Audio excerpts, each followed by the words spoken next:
Tonight on Podcast Them Down, we are continuing our discography review of Judas Priest with 1980s British Steel. Cast them down. Hail, Metal Nation, it is I, Chip, that is Doug, and that is Matt, or Andy Carnegie, and, you got the new soundboard. Schwab. Yeah. Charles M. Schwab. Charles M. Schwab and Andy Carnegie, and Metal. I reorganized this fucking thing, and I mean, I'm looking for the button I need to press. This one. We got a great big banner that says Timmy loved Judas Priest. There, it was right at the top. It used to be buried. All right. So, where'd we leave off? Tokyo, Japan? Yeah, we were in Tokyo, and then Judas Priest came back to America and played Allentown. And I feel that is just a nice kick in the pants after you've been in Tokyo. But, hi, Pennsylvania. So, hey, you're in Pennsylvania, aren't you? No, I think this is California. Yeah. That would be Utah if it's not Pennsylvania. No, it's not Utah because I see trees. There's Kaiser Steel in California. Mon Valley Works? Where's the Mon Valley Works? Oh, it is Pennsylvania. It's Clariton. Oh, that means I am right. Oh, it's so nice to have a functioning soundboard, even though it's going to be even harder to find anything. Mm-hmm. Isn't that right? It needs zazz. All right. So, Priest, let's start with the drama, because we always do this chronologically. So, the drummer. God damn it. I should have, I was ready for this album like a month ago, and I've forgotten everything. So the drummer on Unleashed in the East was Les Binks, right? Yep.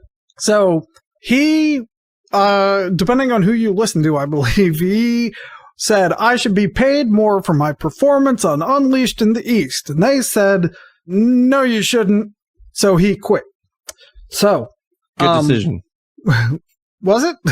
So he leaves, and they pick up a new drummer whose name not readily available, and I forget it off the top of my head because it's fucking 11 o'clock. I believe it was Stuart Copeland. All right. And if none of you are going to Google it. It's Dave Holland.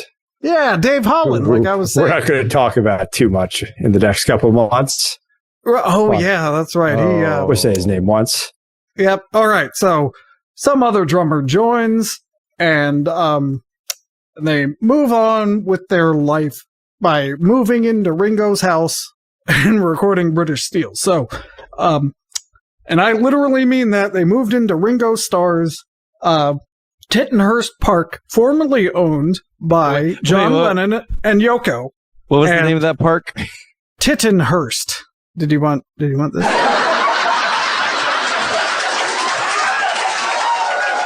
The too long laughter that we like so much.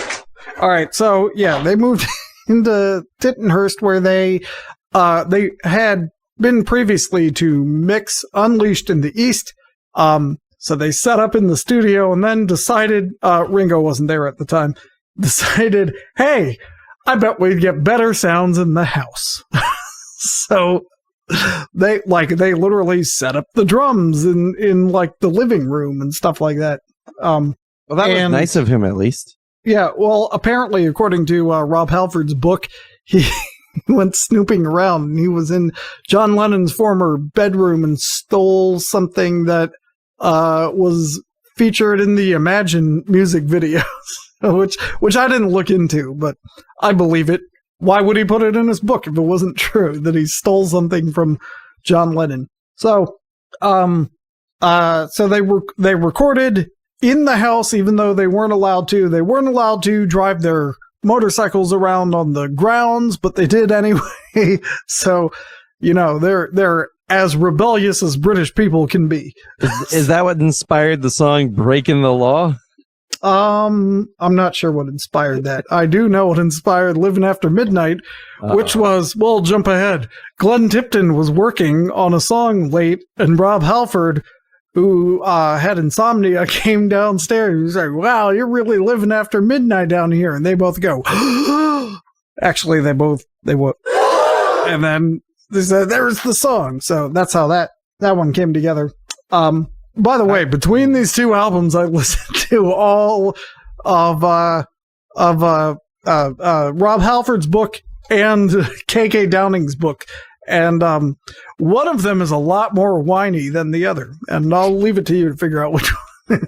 I thought KK Downing's book was called The Bible. Where's... Okay, that's enough. All right, so they, for British Steel, they reprised the so-called commercial sound that they started on Killing Machine.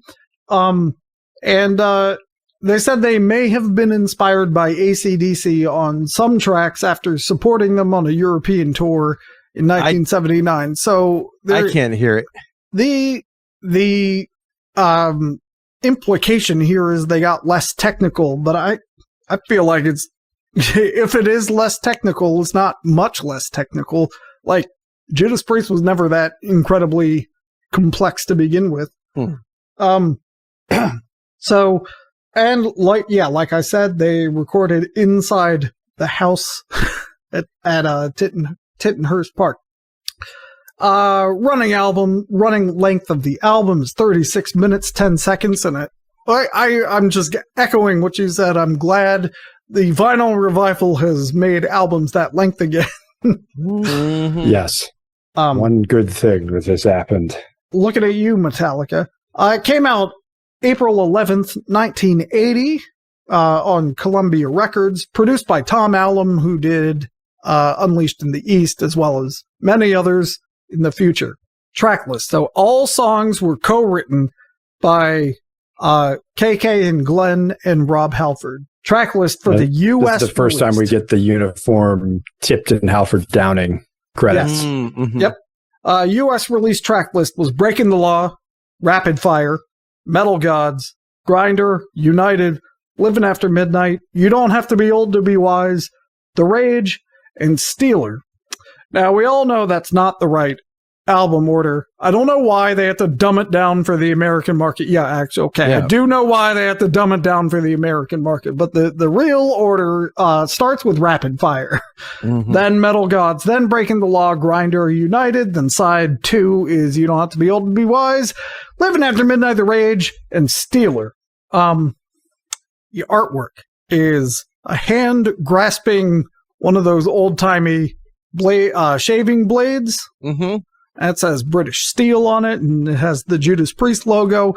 Apparently, the original artwork had blood on it, and they made him take it off because the guy is so fucking metal who's holding this razor that he doesn't even bleed. That's how metal he is. And then you can talk about the poor decision for the reissue. Well, yeah, this covers a 10 out of 10. Totally agree. It's iconic. I like it so much I bought the shirt. It's also simple. And for the remaster, we got this. Oh, no. Yeah, so the hand is gone, but there's lots of blood for some reason. I don't remember that there was blood originally. There never was. The original artwork they showed Judas Priest had blood, and they made him remove it. So it never got published with it. Oh, it was the band's call. All right. Right. That's even better. Yeah, because it would be slicing into your fingers. But that it's not is a bit of a mystery, and it is part of the appeal of the art. But yeah, utterly classic cover. We got the spiked glove too, tied in with the look they've had since What are they? Yeah, the studs. He's wearing a stud bracelet thing. So yeah, new cover. This is a 10 out of 10. I'd say it nets out to a 7 if we take 3 off for the shitty new cover. Do we have to consider cover reissues? If you just pull it up in Spotify, what comes up? I'm not doing that. Fuck that. Or Apple Music. But both Spotify and Apple Music have the proper cover. The original. All right, then we don't have to hold it. Yeah, we don't have to hold it against it then. Like the one on Tim's shirt. Thank you. All right. Facts and trivia. First album to feature some guy on drums, who's not named Les Binks or other guy. His name unimportant. Right. It was released in the UK at a discount price of £4. Ooh. So advertisements in the music press said it was a British steal. Hey! Get it? Yeah. It hit number 4 on the UK charts. On the US Billboard 200, it was 34, which was that better than Unleashed in the East? So. I'm not sure. It's undoubtedly gone at least gold, probably platinum, and yet only hit 34. So in 2009, Priest played the whole album live on their tour. We saw Meriwether Post. That's right, in Columbia, Maryland, hon. And the only other Priest albums that have been performed entirely live are Rock-a-Rolla and Defenders of the Faith. But they weren't played in the running order they were on the albums, unlike the British Steel tour. Now, there is, you can't, the reissue with the terrible cover has a DVD of that tour, a show from that tour, so you can enjoy it. The set list is fantastic, but their latest album at the time was Nostradamus, so they had to play something off there, which is like, we'll get to it, but it kind of sticks out as like, one of these things is not like the other. Damas. In Burning Shadows, we always, I ruined that song for Greg because I started saying we were working on the album Gather Darkness at the time. I kept going, we will gather darkness. Anyway, I think this is an amazing record, as we'll talk about. But I do think that whole tour and even before that, it's just so overplayed. Certain songs are definitely overplayed, but just the whole like significance of the album, like, it's not really overstated, but I'm just so sick of listening to it. Yeah, it's the Black Album of Judas Priest. Yeah, you know, it's got the hits that get played too much, and like if you owned one Judas Priest album, it would probably be this one. Yeah, even though it's not, even for their more commercial sound, I wouldn't say it's the most representative either. But you could make that same claim of Metallica, even. Like, nobody's going to say the Black Album's actually their best album or encapsulates the band in one record. Say, Ride the Lightning. Yeah, there's not too much variety on this album either, but we'll get there. But like, It's just kind of like middle of the road, not in a bad way. So that 36 minutes, it saves it. Yep. So there was an article on loudersound.com that had some more information from this. So they came to the studio with about 60% of the songs written, and at this point this was like a Judas Priest method of songwriting. They'd have like some ideas but finish writing and recording in the studio. And when you're putting out albums at that rate, that kind of makes sense. You know, because they've been doing something every year, and then just, you know, the writing, releasing, touring cycle. The Rage and Living After Midnight were completed during the recording sessions. Apparently, KK Downing came upon 2 papier-mâché dinosaurs hidden in the grounds of Tittenhurst Park, and he was outlaid, and they scared him. So that inspired The Rage. I guess, I don't know. And apparently, their publicist, Tony Brainsby, had a fabricated story about how the master tapes were stolen in New York and held for £50,000 ransom to generate publicity, but the band did not approve this PR stunt. They're like, what are you doing? So it's one of those you want to help, don't help type situations with their PR guy. We should talk about the sound effects. This album is famous for practical Foley artistry. So for Metal Gods, there's the sound of this giant robot stomping. So to do that, they took a drawer full of cutlery, from inside Ringo's house and just kind of dropped it. Oh no! Just kind of shook it around and dropped it to make the sound. Me sugar spoons are all bent. In Breaking the Law, there's the siren. Wee wee wee wee. They recorded a passing police car, and then there's the sound of glass breaking. Those are real milk bottles that they smashed outside to get that. And I think Rob said he cut his hand when they were doing that. Hello, fellows. I always understood the police siren to be a guitar effect, but maybe not. It's probably recorded when Ringo Starr told the police to get these people the fuck out of his house. They're riding their motorcycles. They won't go away, and they've stolen my milk. Oh, and apparently Zach Starkey, his son, who until recently was the drummer of The Who, they'd be like on premises as well, like while Judas Priest was there. I highly recommend Rob Halford's book because it's just like full of just like random stories, like I don't recommend KK's book as much unless you like let me speak up. Yeah. If his tenure in the band was so horrible, why would you stay in the band for 35 years? Anyway, because he's a good friend. No, that's not how he tells it. Oh, they shit on him from day one, even though he was there before day one. Anyway, Rapid Fire, for the laser beam sound, they waved a billiard cue through the air and then slowed it down. So they did a whoosh, and then slowed it down for the laser and Rapid Fire.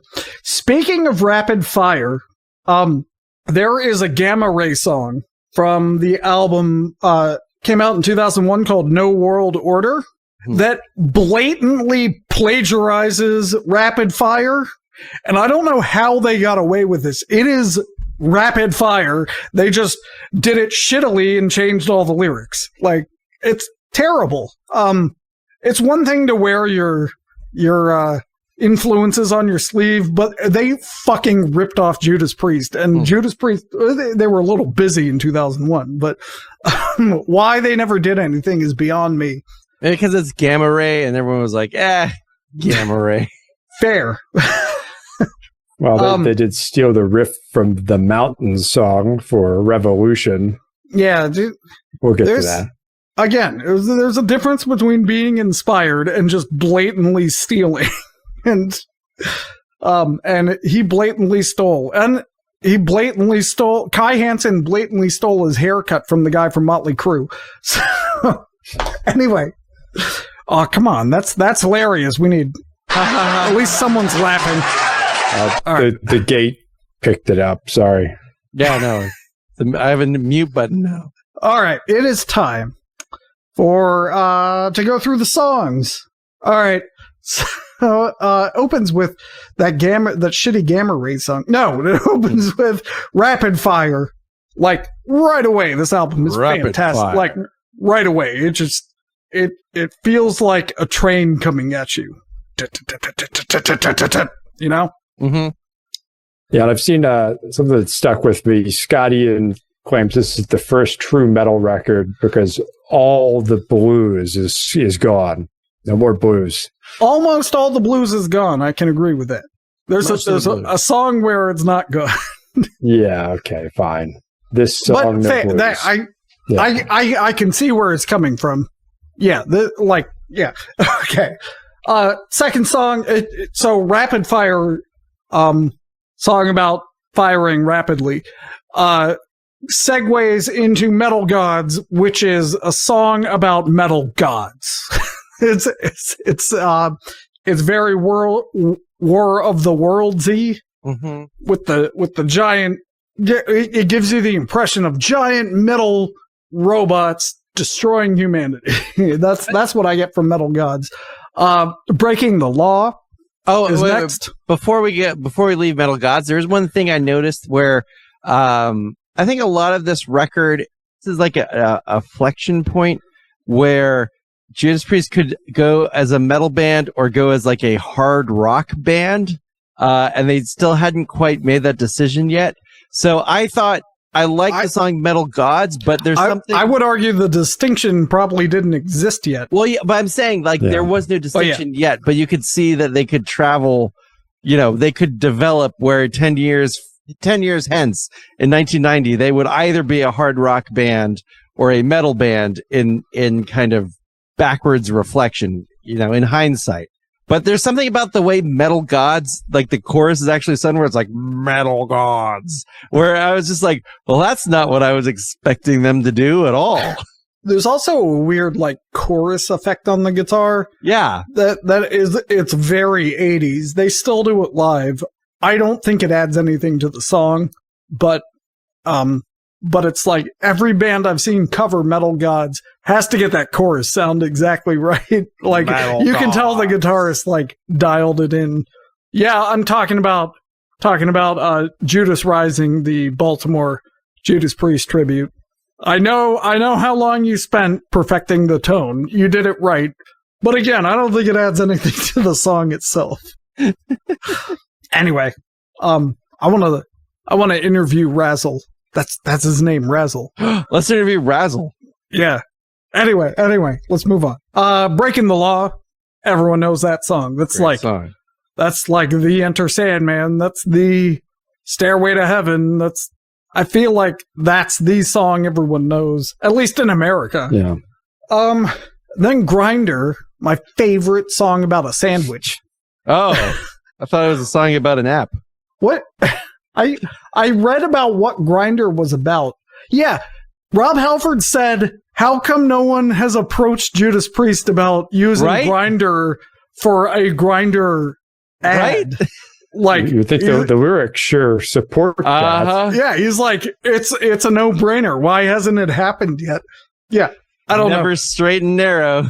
Yeah, Grinder, fantastic song. All of these are just instant classics. They're the type of songs that, for the most part, by the end of the song, but you're also not sick of it. Right. Like Guns N' Roses 10 years later will write songs that before the song's over, but then by the time the song's over, you want to kill Axl Rose and yourself. That doesn't happen. That doesn't happen on this album. And I was also thinking a few of these songs, Metal Gods, Breaking the Law, Grinder, they also do the thing. Looking for meat.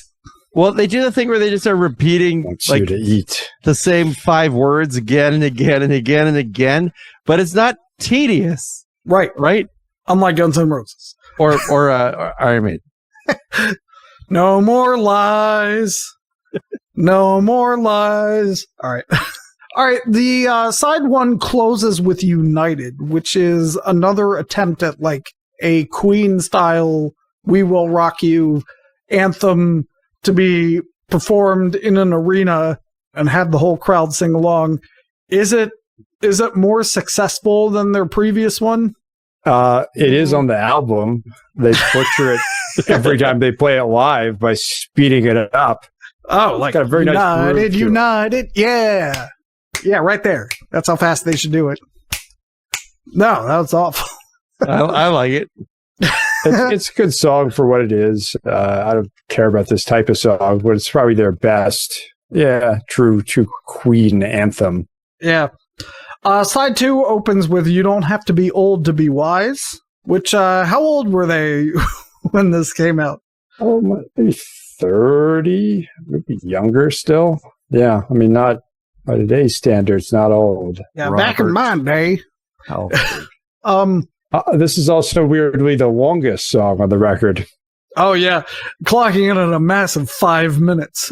Holy shit, he's 29.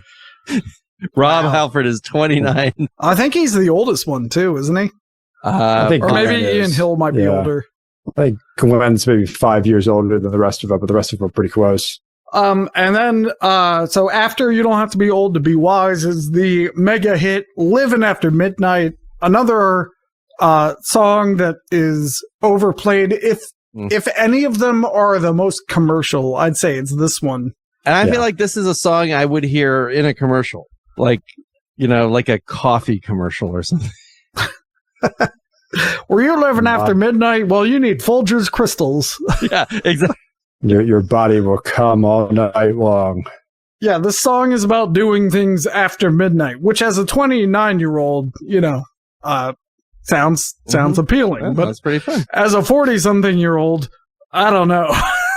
I mean, technically 9 a.m. is after midnight. And then the only song that kind of sticks out to me on this album is next. It's The Rage, and it starts with this weird, almost reggae vibe, thing. yeah. Yeah, I was really excited and then got unexcited.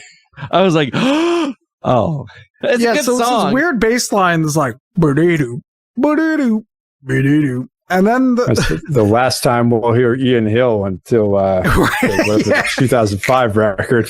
I was like, is this a ska song? Yeah. Then you beat me to it. I was going to say the Sublime guitars come in. All right, And then- that ska is a British thing, right? Because it's Jamaica, blue collar. I don't really know the history, but was that this era or is that a little later? No, that's around this time. I mean, that's, this is the Police are beginning, and the whole British ska scene is around. We heard the Police earlier on the album with Breaking the Law. And also when, drummer Andy Copeland or Stuart Copeland or whatever. Well, this album, like especially Breaking the Law, there's just a little bit of punk to it, more than any other Priest record, and also how it's stripped down the way it is. Well, once the Rage kind of kicks in, it sounds more like a Judas Priest song. No, like it a does. slower one, but it's still weird. It's almost like in the studio, they're like, we lost the intro. He's like, well, how about this song? It's from The Clash. And they're like, yeah. It's like, you guys got a great metal album here, but have you thought about doing something calypso? All right, and then Steeler closes the album. I think it functions well as a closer. Yeah. Kick-ass song. It's definitely the kind of the most underappreciated on the record. Yeah, I'll agree with that. It builds well. It's a good album closer. I also like how it ties in with the steel aspect of the album. I was And also the fact- some good. I was like the sleight of handers. Too tired to think of what he's doing grammatically there, but this is the first record where he's wholesale invented words. I know we did a whole episode on it, but we got decimalizating. Oh yeah, decimalizating the curse. Yeah, just got to get the more metal, wring the metal out of the word. Get the idea. Yeah, and that's the album. There for the reissue had 2 bonus tracks. Grinder Live in Long Beach in '84, which was like 3 albums later. And then Red, White, and Blue, which was recorded during the Turbo sessions. Oh wow. But wasn't good enough to be on Turbo, so it was good enough to be on at United. Yeah. Yeah. I don't know. The bonus tracks aren't worth anything. Like, Okay. Yeah. I just went to the Judas Priest subreddit 1 year ago. What do you guys think about Red, White, and Blue? I think it proves that not everything in the vault needs to be released. Oh, well, I'm jumping ahead, but they didn't they like make a techno pop album, like a new age album? I think they did. And it still hasn't leaked as far as I know, which is probably best for everyone. I would love that album. Wait, Judas Priest? Yeah.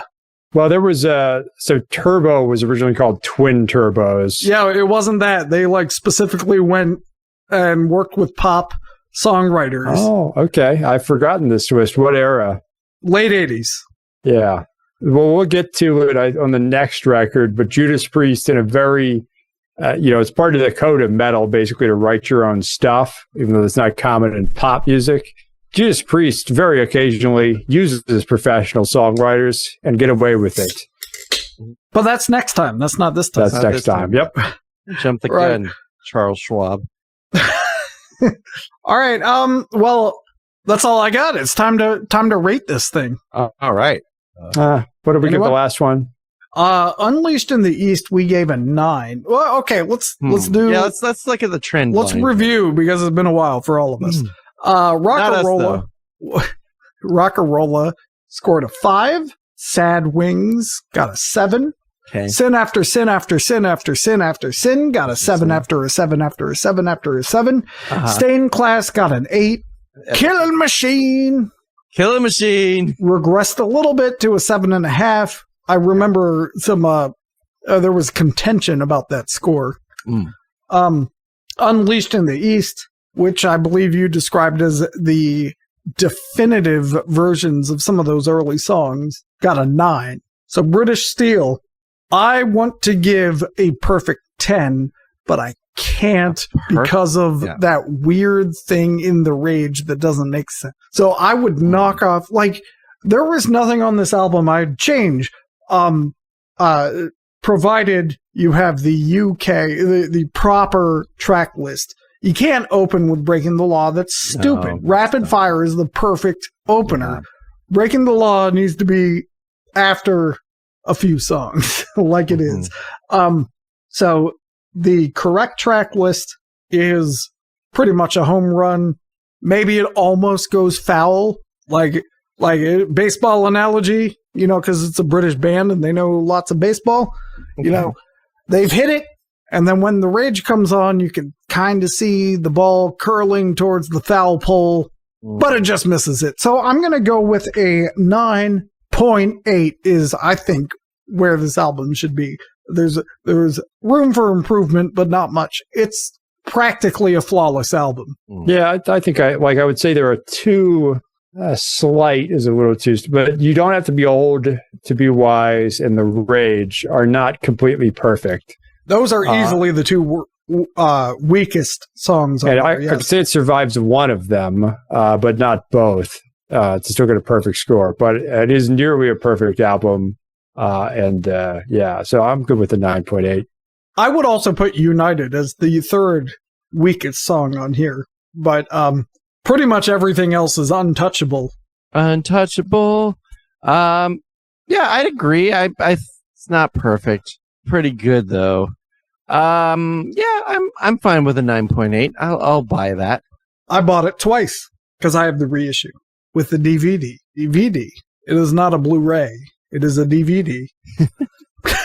I think somewhere I have a Great Albums DVD on British Steel. Ooh. It's from the era when Priest, when Halford and the band weren't talking, so they're interviewed separately. Oh, nice. Sounds like the early 90s, so mid 90s, so grunge was taking over and all the metal people were panicking. Quick, put something that says Judas Priest out. Quick. Shit. Go. All right. Well, that's it. That's it for this one. And surely this upward momentum will not be abated with the next album, Point of Entry. So we'll find out next time on Podcast Them Down. And until then, keep your grinders rapidly firing. Yeah. And don't mention the drummer. All right. Cast them down. God damn it, enough. I gotta go now. Wait, I got another one. My neck kind of hurts from headbanging it.